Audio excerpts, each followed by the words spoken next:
জগৎ শেঠদের মিউজিয়ামটা দেখছি, অসাধারণ মিউজিয়াম। ভেতরে ছবি তোলা নিষিদ্ধ।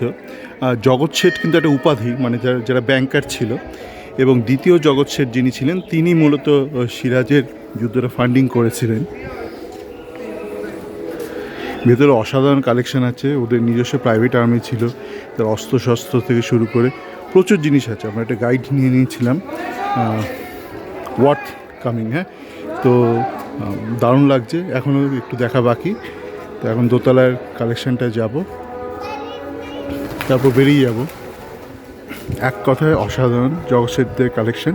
আবারও মনে করেছে ওনাদের এখন যে বর্তমান যিনি জগৎ শেঠ, তার জানি না আর উপাধি আছে কিনা, তিনি মানিকতলায় থাকেন। আর যিনি দ্বিতীয় ফতেচাঁদ নাকি যেন ওনার নাম ছিল, উনি হচ্ছে মূলত এই সিরাজের যুদ্ধটা ফান্ডিং করেছিলেন। ওটা একদম পলিটিক্যাল রিজন, অনেকে এখন অনেক কথা বলেন, কিন্তু যেটা মূল ঘটনা সেটা হচ্ছে যে দেখুন, মানে এটা চিরকালীন হয়ে এসছে। মানে যারা পলিটিক্যাল পাওয়ার আর বিজনেস পাওয়ারের মধ্যে একটা এনমিটি থাকে বা একটা কোলাবোরেশন থাকে। তো যে কোনো কারণেই হোক, সিরাজের সঙ্গে তখন বনিবনা হচ্ছিল না জগৎ শেঠদের, বা যিনি তখন জগৎ শেঠ ছিলেন।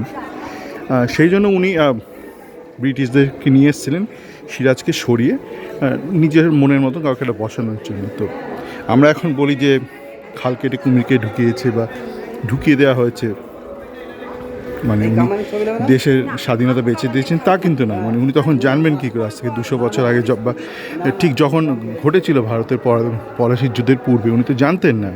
তো উনি জাস্ট ওনার ব্যবসায়িক ফন্দির জন্য একটা প্রাইম মিনিস্টার বদলের মতন উনি তখন নবাব বদল চেয়েছিলেন, ক্লিক করেনি ব্যাপারটা।